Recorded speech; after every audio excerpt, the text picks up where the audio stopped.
Olá, meu nome é Flávio Barros, está começando mais um Hashtag Pensar Diferente e no vídeo de hoje nós vamos falar sobre a ansiedade dentro dos nossos contextos atuais. Neste vídeo eu quero falar um pouquinho sobre a ansiedade, seus processos, suas características, os transtornos e as fobias em torno da ansiedade e num próximo vídeo nós falaremos sobre como lidar com a ansiedade. Fica ligado e não perca!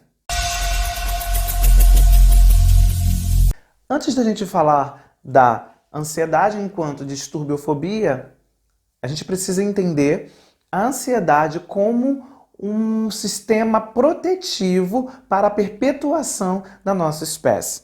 Porque a ansiedade, ela teve um teor de preservação da espécie lá nos nossos ancestrais primitivos, aonde eles precisavam contar com a ansiedade para que eles estivessem em um estado de alerta constante devido aos diversos perigos que eles estavam submetidos e para que eles pudessem fugir, atacar ou, de alguma forma, se posicionar em frente à leitura das ameaças que eles liam dentro daquele contexto onde eles habitavam. E isso fazia com que eles não estivessem à mercê desses perigos e conseguissem dar as respostas necessárias para não terem as suas vidas atravessadas. Então a ansiedade ela teve um teor adaptativo dentro do nosso processo de construção e desenvolvimento humano. Contudo, ao longo do tempo, dos anos, conforme as realidades foram mudando, as nossas realidades e os perigos a quais nós estamos submetidos também foram mudando, a estrutura em torno de nós foi mudando, a ansiedade ela passou para um teor mais disfuncional. Hoje, aquilo que veio para nos beneficiar tomou um teor que hoje traz transtornos, que hoje traz problemas. Então a gente precisa entender esse funcionamento da ansiedade e entender como lidar com ela, porque hoje ela se tornou um problema para nós. Nós vamos saber por que ela se tornou um problema, entendendo as características da ansiedade. Antes de mais nada, a gente precisa entender que a ansiedade ela é um distúrbio caracterizado justamente por uma preocupação excessiva ou uma expectativa apreensiva, que faz com que a gente esteja em um estado de alerta o tempo todo, uma preocupação o tempo todo com tudo e com todas as realidades à nossa volta, sendo que muitas das vezes nós não temos essa necessidade de estar o tempo todo preocupado e alerta e apreensivo. Então a gente precisa compreender as características que a ação da ansiedade desperta em nós, para que a gente consiga compreender como que a ansiedade ela acontece, ela se manifesta, a gente consegue lê-la nos nossos comportamentos e em nós. Então, um dos pontos é a preocupação excessiva. Uma preocupação demasiada com as coisas do dia a dia. Não é uma preocupação responsável, aquela que é natural, uma preocupação excessiva e recorrente, que se repete o tempo todo. A gente não consegue deixar de não nos preocuparmos intensamente com tudo e com todas as realidades que estão em torno de nós. O que vai gerar em nós um desgaste mental, um desgaste físico e um desgaste emocional. Um outro ponto também que é característico da ansiedade é a dificuldade para dormir, a dificuldade de descansar o corpo e a mente. A gente usa o dormir para uma regulação psíquica, emocional e física. E se a gente não consegue fazer, isso nos traz danos. Mas e por que a gente não consegue dormir em função da ansiedade? Porque se eu estou atento e preocupado o tempo todo, na hora de deitar e dormir, eu não consigo me desligar desses pensamentos preocupantes, porque eu estou o tempo todo focado neles. Então, obviamente, eu não vou relaxar para fazer o descanso necessário que eu preciso. E quando eu consigo dormir, o sono é intermitente, eu acordo e durmo, não é um sono relaxante que me proporciona realmente me recompor diante das minhas necessidades naturais de autorregulação.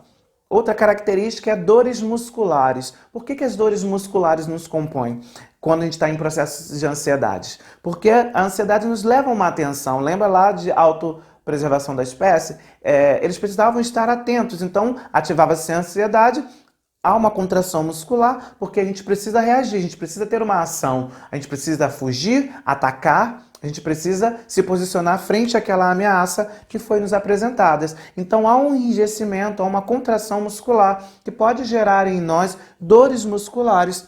assim como também pode nos gerar dor no maxilar, porque a gente desenvolve até aquele bruxismo, né, que é o se ranger de dentes, muitas das vezes também a gente fica com isso, dores de cabeça e outras dores nos corpos por essa tensão muscular que a gente fica tenso quando a gente está ansioso, né, a gente se contrai a nossa musculatura. A gente também pode desenvolver questões com a indigestão, porque muitas vezes a gente pode sentir dores no estômago, vontade de vomitar, a gente pode ter gases, a gente pode ter diarreia, a gente pode ter inchaços, a gente pode ter constipações, justamente por conta dessa desregulação, por a gente estar nesse estado de tensão e atenção contínua e intermitente provocado pela ansiedade. Eu trouxe algumas dessas características só para a gente perceber e tentar entender algumas delas em nós. Mas também eu quero falar sobre o que a ansiedade em si vai gerar em nível de distúrbio, em nível de fobia, em nível de transtornos. Eu vou citar aqui algumas desses transtornos e fobias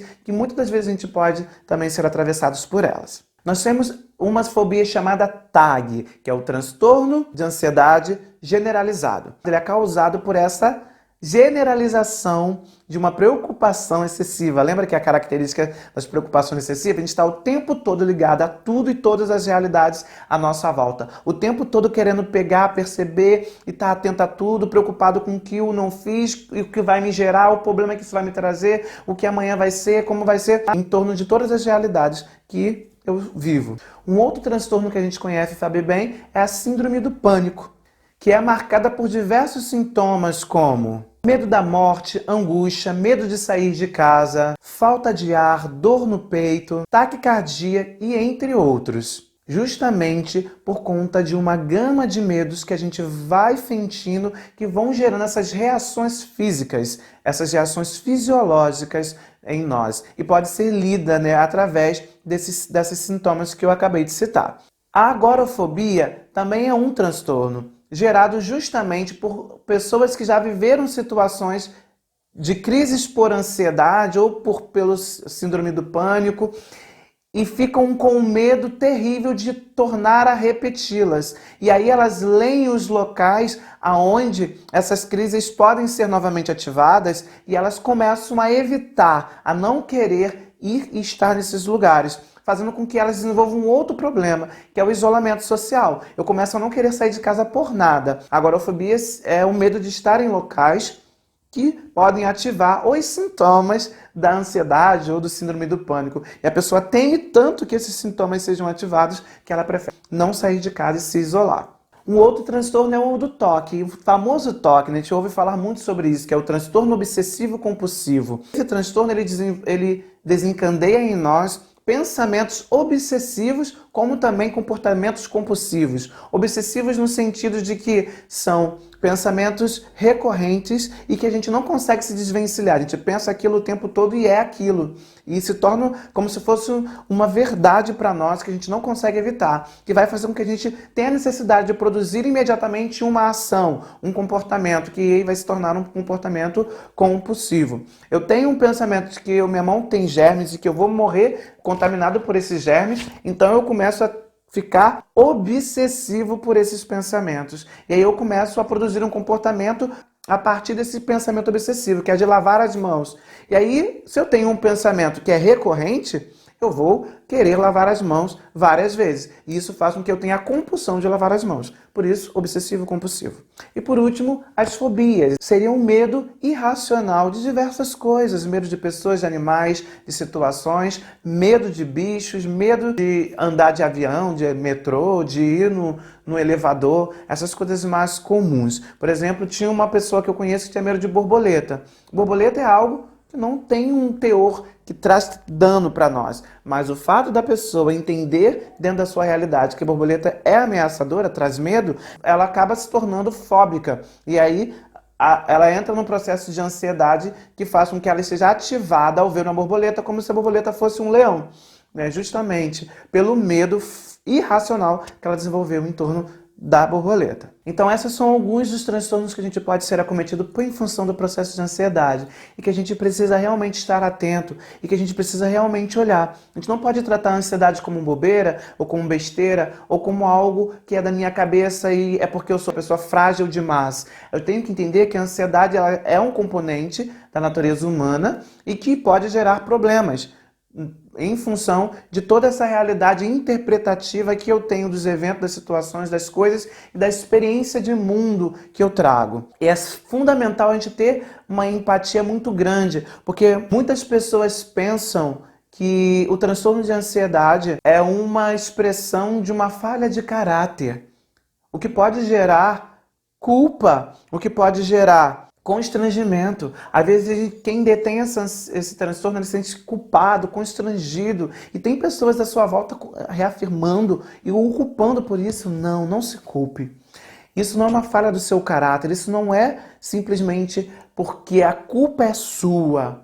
A ansiedade está aí, a gente vive vários processos nesse mundo atual de diversos estímulos. A gente acaba interpretando muitas coisas e situações como sendo ameaçadoras, de acordo com as nossas vivências, nossas experiências, mas diversas realidades que a gente precisa compreender. E a gente pode sim desenvolver, não só por uma questão psicológica, mas por uma questão também genética. Então, não se culpe, não se condene, não se aponte, não se machuque mais e fira mais por você estar em algum estado de ansiedade. Não julgue ninguém, não aponte ninguém, ajude, dê suporte. Busquemos compreender e entender esse lugar do outro, porque é danoso demais já para a pessoa lidar com os seus processos ansiogênicos. Aí ela não precisa de mais alguém aumentando a dose dessa ansiedade, apontando, julgando, aí fazendo com que ela também se autocondene, se critique por estar nesse estado, fazendo com que o seu grau de ansiedade triplique. Se já era alto, ainda passa a triplicar. A ansiedade ela pode gerar em nós e nos inclinar à depressão, ao uso abusivo de álcool, de drogas, o não cumprimento de nossas rotinas diárias, de nossas atividades, a intervir nas nossas relações, a falência das nossas relações em todos os âmbitos. Então é algo muito sério que precisa ser olhado, porque ele nos tira da vida e faz com que muitas das vezes a gente até queira deixar de viver, porque a gente se percebe não dando conta de nossos processos ansiogênicos. Então tenha empatia e paciência com você. Tenha paciência e empatia com aqueles que estão à nossa volta, que podem sofrer da ansiedade, porque não é bobeira, não é frescura. É um distúrbio e precisa ser levado a sério. A gente precisa compreender como a gente funciona dentro desse processo de ansiedade para que a gente não adoeça mais e para que a gente volte a ter funcionalidade e não a ter comportamentos disfuncionais que não nos favorecem.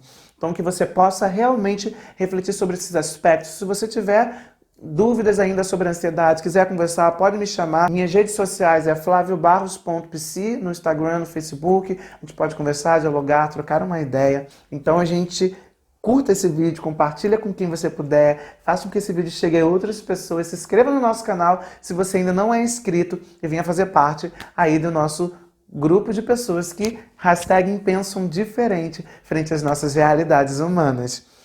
Próximo vídeo nós vamos falar sobre como lidar com a ansiedade, então não deixe de assisti-lo.